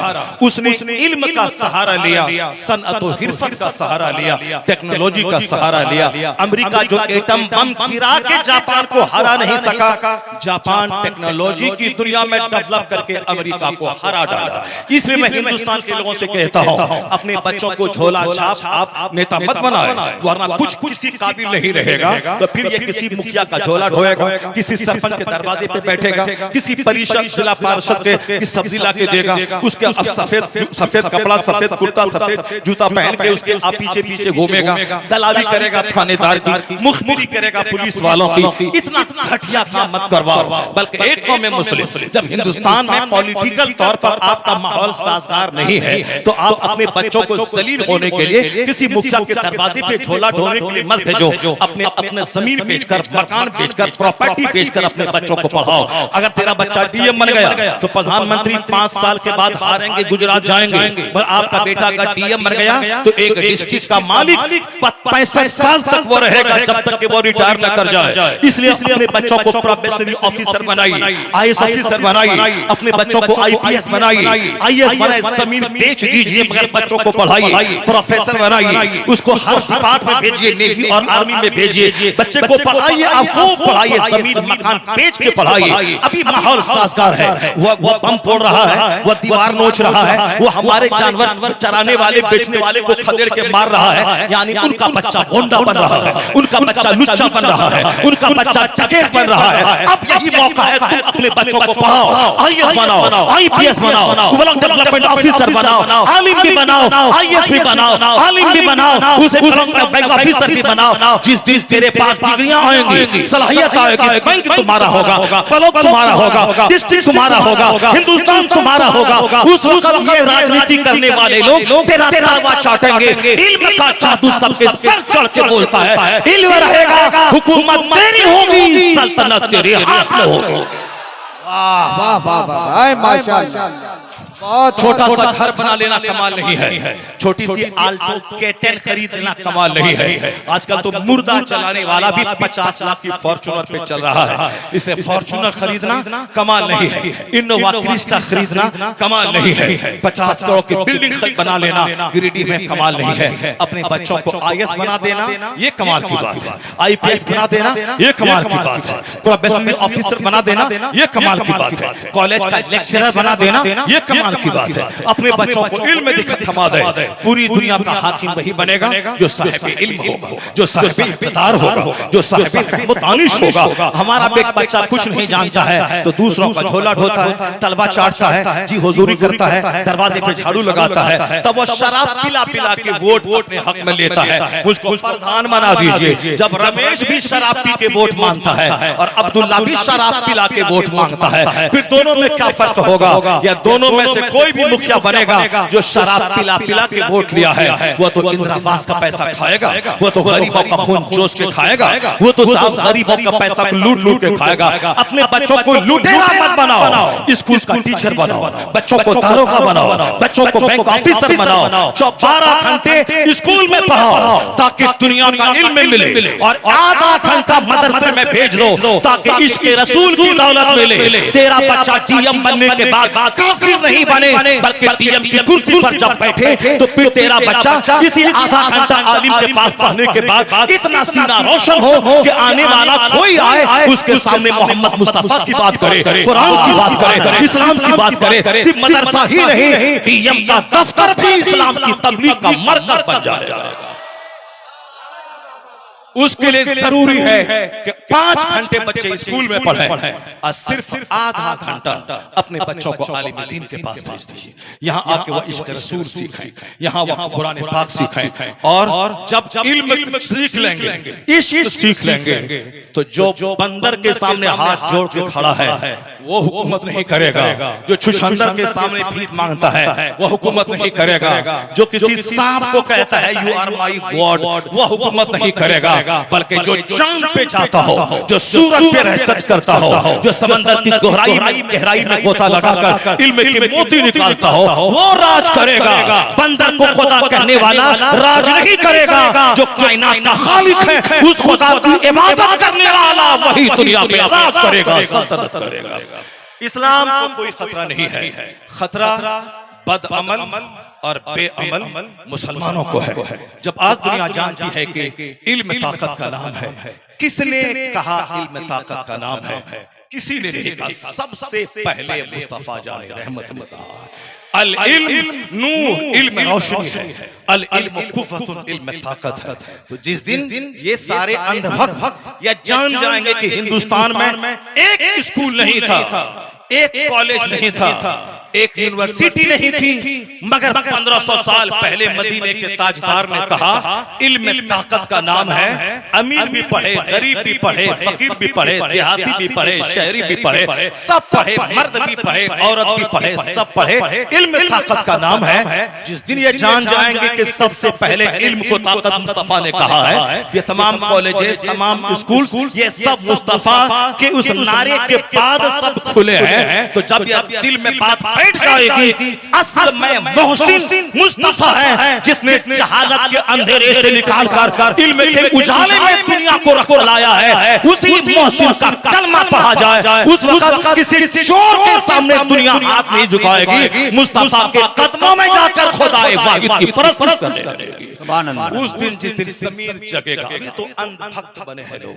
अभी तो दुश्मनी का चश्मा आंख में लगाए हैं। कैसे समझ में आएगा कि इस्लाम का एहसान दुनिया में क्या है, इस्लाम ने दुनिया वालों को क्या दिया है। जाते जाते एक बात मैं कह दूं, आज पूरी दुनिया में कहीं ऐसी कोई प्रथा है जहां बादशाह कुर्सी पर बैठा हो और उस बादशाह को सारे लोग सजदा करते हो एक तरफ से? कोई नहीं ऐसी प्रथा दिखा पाएगा। अमेरिका में डेमोक्रेसी है, सारे लोग वोट देंगे, वोट के बाद जिसको वोट मिलेगा, मेजॉरिटी जिसकी होगी, वो वहां का बादशाह बनेगा। और जब पब्लिक चाहेगी, जिस दिन चाहेगी, उसको कुर्सी से नीचे उतार देगी। Democracy is the government of the people, for the people, by the people. जमहूरियत अवाम की हुकूमत है, अवाम के जरिया है, अवाम के लिए है। Democracy is the government of the people, यानी जहां जमहूरियत हो, सबको समान अधिकार हो, एक वोट से बंदा जीतता है और हारता है। यह हक एक अपना चपरासी को भी हासिल है, वह जिसको चाहे अपना हाकिम चुन ले। अब वो दौर नहीं रहा कि बाप हाकिम है तो बेटा हाकिम बनेगा, उसका पोता हाकिम बनेगा, उसका पड़पोता हाकिम बनेगा। अरब ममालिक में जहां भी बाप बेटे वाली खिलाफत जारी है, उस सारी खिलाफतों को खतरा है। जहां कौम जाग रही है और जहां ये बादशाह कमजोर हुए, इनकी सत्ता जाएगी, पब्लिक की हुकूमत कायम होगी। हिंदुस्तान में आज से 1000 साल पहले यहाँ पे क्या था? राजा होता था, राजा को सारी प्रजा सजदा करती थी। राजा का जो दीन होता था वही दीन प्रजा का होता था। नमरूद बादशाह था, उसके मानने वालों से वह सजदा करवाता था, चूंकि लोग अपने बादशाह के दीन पे होते थे। फिरौन बादशाह था, फिरौन लोगों से सजदा करवाता था, कहता था मैं बादशाह हूँ, मुझे सजदा करो। अनकरीब अभी कई 100 साल पहले इंडिया में अलग अलग इलाके का राजा अलग अलग हुआ करता था। जहाँ का राजा आग को पूछता, सारी प्रजा आग पूछती थी। जहाँ का राजा सांप को पूछता था, सारी प्रजा सांप को पूछती थी। लेकिन आज की तारीख में बता दे कि हिंदुस्तान में आदमी अपने राजा के दीन पर है, अमेरिका में वहाँ की पब्लिक राजा के दीन पर है, चाइना जापान में वहाँ की पब्लिक राजा के दीन पर है। नहीं, अब पब्लिक जिसको बादशाह चुनेगी वही बादशाह बनेगा। अब हुकूमत कायम करना ये पब्लिक के हाथ में है। ये बता दे ये इक़्तिदार किसने दिया, ये निज़ाम हुकूमत दुनिया में किसने बताया कि कोई बादशाह सजदा नहीं करवाएगा। अवाम के जरिया अवाम का हाकिम चुना जाएगा और अवाम की हुकूमत कायम कायम होगी। आज पूरी दुनिया में ये सिस्टम है जमहूरियत का, अवाम बादशाह चुनती है। यह एहसान मुस्तफा जाने रहमत का दिया हुआ है कि हुजूर का अपना खलीफा सिद्दीक अकबर को मुसलमानों ने मिलकर के चुना, फारूक आजम को अवाम की राय से चुना गया, उस्मान गनी को अवाम की राय से चुना गया। तो इस्लामी सल्तनत ने एक रास्ता दिखाया कि लोग बादशाह के दिल पे नहीं होंगे। ऐसी हुकूमत जहां अमीर गरीब सबको समान अधिकार होगा, अब शहरी देहाती सबको समान अधिकार होगा। जिस दिन लोग जान जाएंगे कि बादशाह की पूजा वाली प्रथा से इस्लाम ने निकाला है, जिसका ज़मीर जिंदा होगा वह कलमा पढ़कर मुस्तफा का गुलाम होता चला जाएगा। ज़हरे इंसान को बेदार तो हो लेने दो, हर कौम पुकारेगी हमारे हैं रसूल। ये अंधभक्त क्या जाने, नफरत का चश्मा लगाकर इस्लाम के खिलाफ बोल बोल के मर जाएं। इस्लाम मरेगा नहीं। एक हिंदू गैर मुस्लिम औरत आज से 50 साल पहले कही थी, I have been struck over again and again to see this indivisible unity of Islam. When the azan is sounded, the worshippers are gathered, the peasant and the king stand side by side together. यानी वो कौन थी? सरोजनी नायडू, बहुत बड़ी शायरा, बहुत बड़ी अदीब, बहुत बड़ी पॉलिटिकल लीडर। वो कहती है कि जब मैं मुसलमानों की मस्जिदों में नमाज का सिस्टम देखती हूँ, अजान होती है, नमाजी जमा होते हैं, काला गोरा अमीर गरीब किसान और बादशाह जब सब एक साथ खड़े होते हैं, वह कहती हैं जमहूरियत का जबरदस्त नमूना 5 टाइम मुसलमानों की मस्जिदों में देखने को मिल जाता है। The best embodiment of democracy can be seen 5 times a day in the mosque. दिन में 5 बार मुसलमानों की मस्जिदों में डेमोक्रेसी का शानदार नमूना देखने को मिल जाता है। वो कहती है इस्लाम का एहसान है कि आज सारी दुनिया कह रही है मुत्तहिद हो जाओ, यूनाइट हो जाओ। आज हमारा ही नारा है कि बटोगे तो कटोगे, ये हमारा नारा है कि बटो मुत्तहिद हो जाओ। तो हम लोग तो शेख के नाम पे, जोलाहा के नाम पे, अंसारी के नाम पे, प्रधान के नाम पे, झारखंड के नाम पे, बिहार के नाम पे, उत्तर प्रदेश के नाम पे बढ़ गए हम लोग। ये अंसारी है, बेटी नहीं देना है, ये जोलाहा है, इसको वोट नहीं देना है, ये मलिक जी हैं, उसको वोट नहीं देना है, ये पठान जी हैं, उसको वोट नहीं देना है। हम लोग पठान, मलिक, सैयद, शेख, अंसारी, नदाफ के नाम पे बढ़ गए। मस्जिद में एक, मस्जिद से बाहर होने के बाद नदाफ, अंसारी, मंसूरी, सब्जी फरोश, राइन के नाम पे बढ़ गए। न बेटी देना है, न वोट देना है। ए मेरी कौम, ये जो आदमी नहीं समझता था और आज भी आदमी नहीं समझते हैं, वो कहते हैं बटोगे तो कटोगे। अब यही बात मैं तुमसे कहूं कि तुम बटोगे तो कटोगे। मस्जिद में जब एक हो, ईदगाह में एक हो, तो मदरसे में एक हो, तो बाहर क्यों बट रहे हो? उसको वोट नहीं देंगे, उसको वोट नहीं देंगे, उसको बेटी नहीं देंगे, उसको बेटी नहीं देंगे। इस्लाम कहता है ईमान और अमल जिसके पास होगा वही मुत्तकी होगा, वही ज्यादा इज्जत वाला होगा। इन्ना अक्रमकुम इंदल्लाहि अत्काकुम, the most respectable near Allah is one who is god fearing person. सबसे ज्यादा इज्जत वाला वो होगा जो जितना ज्यादा अल्लाह से डरने वाला होगा। ए मेरी कौम, ये यहूदी और नसरानी, यहूदी मतलब इस्राइल का यहूदी, जनाब मूसा अलैहिस्सलाम को गलत ढंग से मानने वाला, नसरानी का मतलब ईसा अलैहिस्सलाम को गलत ढंग से मानने वाला नसरानी। ये दोनों एक दूसरे को क्या कहते हैं, जरा सुन लो गौर से। सूरह बकरा में आया है वकालतिल यहूद लैसतिन नसारा अला शै। यहूदी कहते हैं कि नसरानी 0/0 है, कुछ नहीं है, यानी नसरानी काफिर है। ये यहूदी ईसाई को काफिर कहते हैं कि ये नसरानी 0 है, काफिर है। वकालतिन नसारा लैसतिल यहूद अला शै, और नसरानी कहते हैं ये यहूदी 0 है, काफिर है। यहूदी नसरानी को काफिर कहते हैं और नसरानी यहूदी को काफिर कहते हैं। ये दोनों एक दूसरे को काफिर कहते हैं। इतना काफिर कहते हैं हिटलर ने 50 लाख यहूदियों को काट दिया उसको। पूरी दुनिया में कहीं यहूदी को सर छुपाने की जगह नहीं मिली। अरब के इन दीनदार दिलदार मुसलमानों ने अपना सीना खोलकर इन खबीस मरदूद जलील कौम यहूदी को बसने के लिए फिलिस्तीन की जमीन दे दी और ये सांप को जिस लोगों ने पनाह दिया था, अब ये सांप ताकतवर बनकर उन्हीं पनाह देने वाले अपने मोहसिनों के बच्चों को काट रहा है। ये सांप यहूदी सांप है। इस यहूदी को काटा किसने? नसरानी ने। 50 लाख की तादाद। उस वक्त अगर मुसलमान फिलिस्तीन का इस खबीस मरदूद जलील कौम को पनाह नहीं देते तो आज ये दिन देखने को नहीं मिलता। मगर अरब के लोग मेहमान नवाज होते हैं। गरीबों, मिस्किनों, बेसहारों को सहारा देने की तारीख उनकी पुरानी रही है। इन्होंने पनाह दी और आज यही जलील उसको डंक मार रहे हैं, डस रहे हैं। मैं ये कहता हूं कि जो अमेरिका का ईसाई यहूदी को जलील कहता है, जो जर्मनी का हिटलर 50 लाख यहूदी को ज़बह कर दिया और जो थोड़ा सा बचा कश्ती पे डाल के फेंक समंदर में फेंक दिया ताकि ये जिंदा रहे, इनकी जलील हरकत को देखकर लोग पीछे आएंगे तो कहेंगे कि हिटलर ने 50 लाख को क्यों काटा था। इनकी हरकतों को देखकर लोग ये कहें कि हिटलर ने सही काटा था।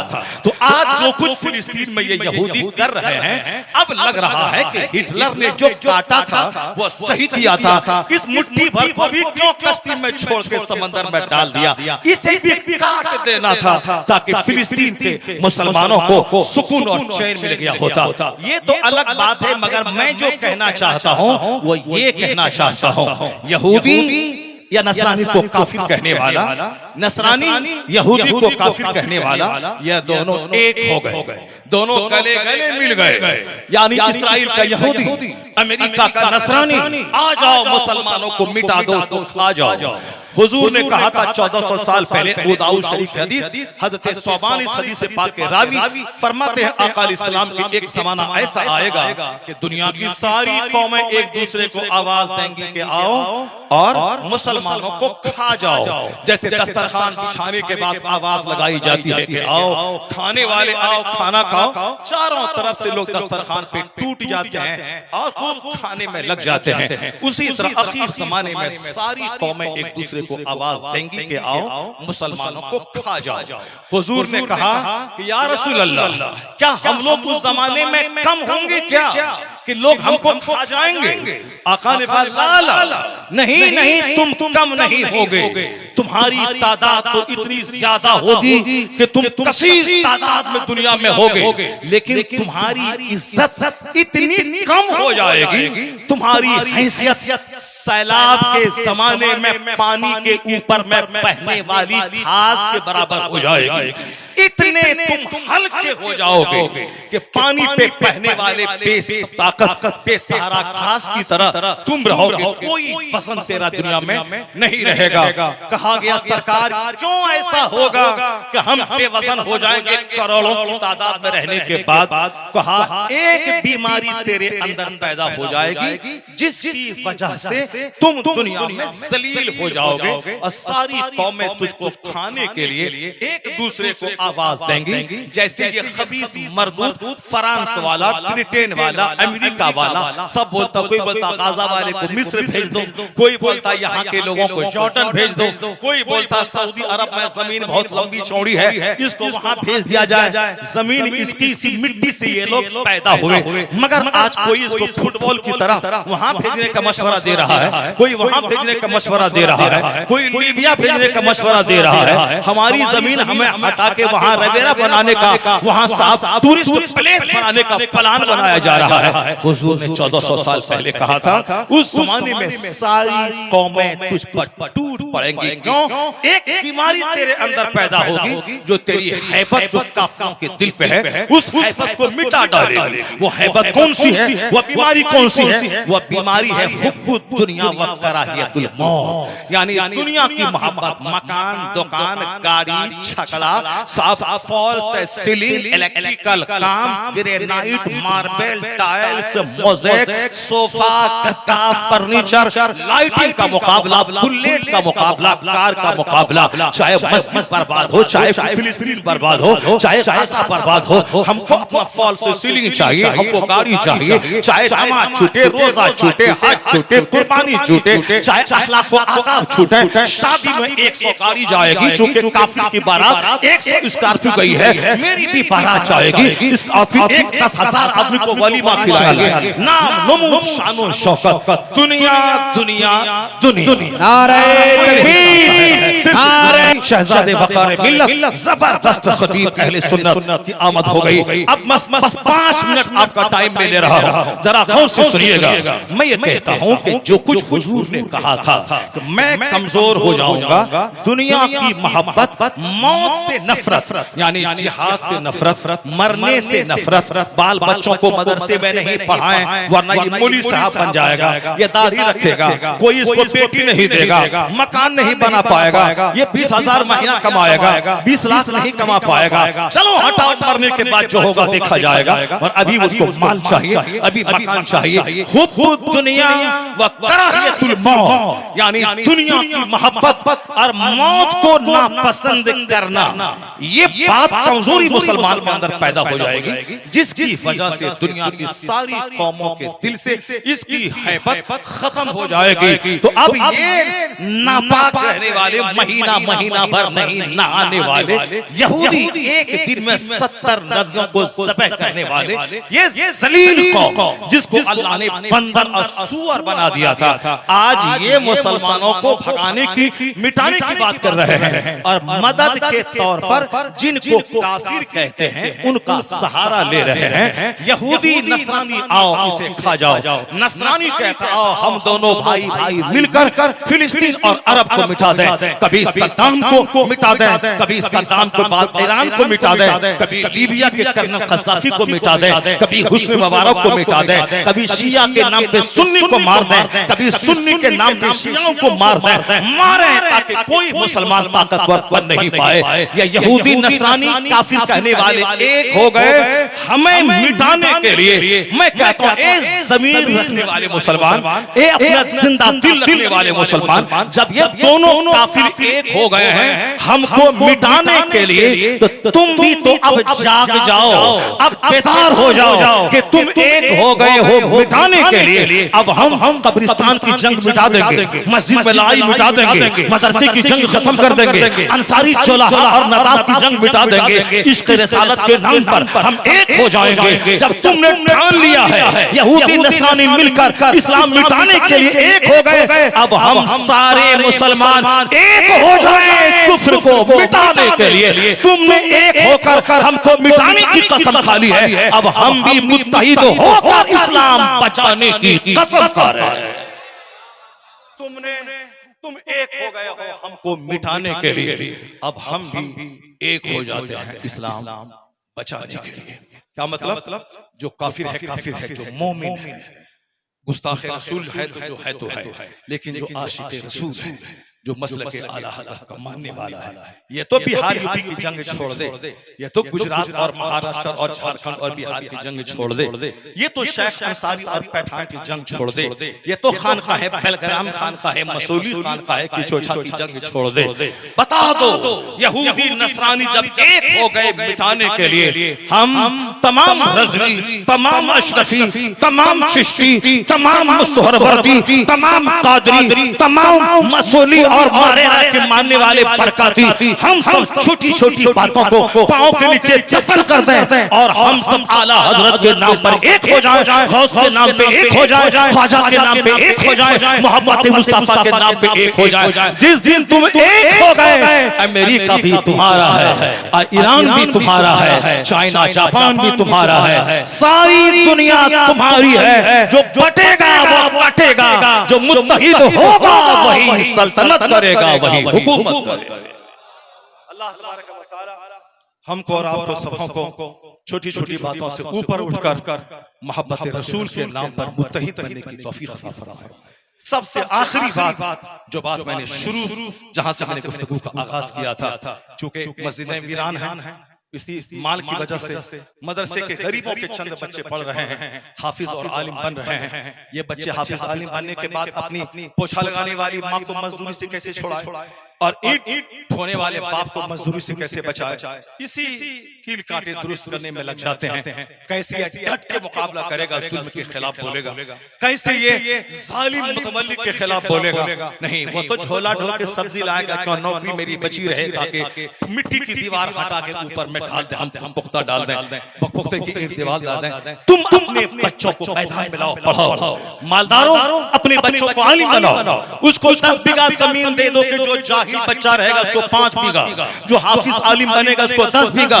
इसकी जमीन की आमदनी से तू खाएगा और जुल्म के खिलाफ बोलेगा। तुम्हें परवाह नहीं होगी कि मेरी नौकरी छूट जाएगी। ये 10 बीघा जमीन तेरे लिए, या 10 दुकान तेरे लिए, इस दुकान की आमदनी तेरे लिए। तुझे दहाड़ के हक बोलना है, किसी से मरूब नहीं होना है, किसी से डरना नहीं है। उर्दू की हिमायत में बोलना है, अरबी की हिमायत में बोलना है, मदरसे की हिमायत में बोलना है, शराब जुआ सूद के खिलाफ बोलना है, नमाज रोज़े हज और ज़कात की हिमायत में बोलना है। जगह छूटे या रहे तुझको डर नहीं होगा, तू हक बोलेगा। तो 50 गरीबों का बच्चा बुज़दिल अगर आलिम बने, उससे बेहतर है एक मालदार का हक कहने वाला बेटा आलिम बने। वो बोलेगा, वो डरेगा नहीं, बल्कि अरबपति की छाती पर बैठकर वह हक बोलेगा। उससे दीन का काम होगा, इस्लाम का फजल उसको पे वाक़ आ जाएगा। अपने बच्चों को आलिम बनाइए। माल कहाँ मिलेगा? जन्नत भी चाहिए और दुनिया का माल भी चाहिए। कहाँ मिलेगा माल? आप क्या कमाएंगे? पूरा गिरिडीह में 50 मॉल बनाने के बाद भी उतना माल आप नहीं कमा पाएंगे जितना माल एलन मस्क के पास है, जितना माल बिल गेट्स के पास है, जितना माल हिंदुस्तान के मुकेश के पास है। इतनी दौलत है कि उनको खुद पता नहीं है कि कितनी दौलत मेरे पास है। 22,000 करोड़ में एक रेस्टोरेंट खरीदा है इस हिंदुस्तानी ने वाशिंगटन डीसी में। इतनी दौलतों के बावजूद, शोहरतों के बावजूद, लता मंगेशकर के पास करोड़ों की कार, करोड़ों का जेवर, करोड़ों का बंगला, अमेरिका से लेके स्पेन तक 100 से ज्यादा मुल्कों का भ्रमण, पार्लियामेंट में बैठकर देशभक्ति के गीत गाने का तमगा, सारी चीजों के पास मौजूद थी। मगर वो कहती थी जो मैं ढूंढती थी वो मुझको नहीं मिला। आप गिरिडीह भी खरीद लें, उतनी दौलत नहीं हो पाएगी जितनी दौलत एलन मस्क के पास है। मगर एलन मस्क रोजाना 50 चैप्टर पढ़ता है, तब वो खाना खाता है। और यहाँ कुछ भी जानकारी नहीं है। 50 दिन गुजर जाते हैं, एक चैप्टर पढ़ने की तौफीक नहीं मिलती है। माल कहाँ से मिलेगा? पढ़ने के बाद असल में पढ़ने के जमाने में पढ़ने की सलाहियत पैदा होती है और फरागत के बाद असल में दिल खुलता है, दिमाग की गिरहें खुलती हैं, तब मसाइल को समझने की एबिलिटी पैदा होती है। जो वक्त इल्म हासिल करने का आया वो मोबाइल चलाने और सोने खाने पीने में, इसलिए इल्म मरता चला जा रहा है। वो दुनिया का सबसे बड़ा मालदार एलन मस्क 50 पेज रोजाना पढ़ता है ताकि हर आने वाला दिन मेरे लिए मजबूत और ताकतवर दिन होता चला जाए। लेकिन अंदरूनी तौर पर उनका दिल भी सूखा है। लता मंगेशकर जी कहती हैं कि मैं मरना चाहती हूँ, I like to leave this world, मैं दुनिया को छोड़ना चाहती हूँ। क्यों? जो मैं ढूंढती थी नहीं मिला। अमेरिका यूरोप घूमने वाली क्या ढूंढती थी? बंबई में 50 करोड़ के बंगले में रहने वाली क्या ढूंढती थी? कई करोड़ की कार पे चलने वाली क्या ढूंढती थी? जो मैं ढूंढती थी वो नहीं मिला। अब मैं चाहती हूँ कि दुनिया छोड़ के मैं मर जाऊं। चार्ली चैपलिन करोड़ों फैंस की मौजूदगी में कहता है, I like to walk in the rain, nobody can see my tears. मैं बारिश में टहलना चाहता हूँ ताकि मैं इतना रोऊं कि मेरे आंसू को कोई देख नहीं पाए। एक गिरिडीह के नौजवानों, तुम जो 2-4 कट्ठा जमीन खरीद के चाहते हो कि मैंने बहुत तरक्की कर लिया, एक दुकान बना के चाहते हैं बहुत तरक्की कर लिया, वहाँ खरबों के घर में रहने वाला, करोड़ों की कार पे चलने वाला इतना गमज़दा है अंदर से कि कहता है मैं बारिश में नहा के रोना चाहता हूँ ताकि जी भर के आंसू बहाऊं और कोई मेरे आंसू को देख नहीं पाए। I like to walk in the rain, nobody can see my tears. तो ये बता दे आखिरी बात, सुकून सुकून है कहाँ, चैन है कहाँ? जब वहाँ अरबों के घर में बैठने के बाद सुकून नहीं है, तो तुझको 2 कट्टा के घर में बैठने के बाद का सुकून मिलेगा। तो सुन ले, ये कुरान कहता है, अला बिज़िक्रिल्लाहि तत्मइन्नुल क़ुलूब। न महलों में सुकून है, न सोफा पे सुकून है, न गद्दे पे सुकून है, न फैक्ट्री में सुकून है। जहाँ इबादत है वहाँ सुकून है, जहाँ तिलावत है वहाँ सुकून है, जहाँ जिक्र है वहाँ सुकून है, जहाँ सुन्नत पे अमल है वहाँ सुकून है, जहाँ अल्लाह का डर है, मुस्तफा की मोहब्बत है, जहाँ फजर जोहर असर मगरिब ईशा है, वहाँ फूस के घर में भी बादशाहों से ज्यादा सुकून अल्लाह ने रख दिया। वाह वाह वाह वाह,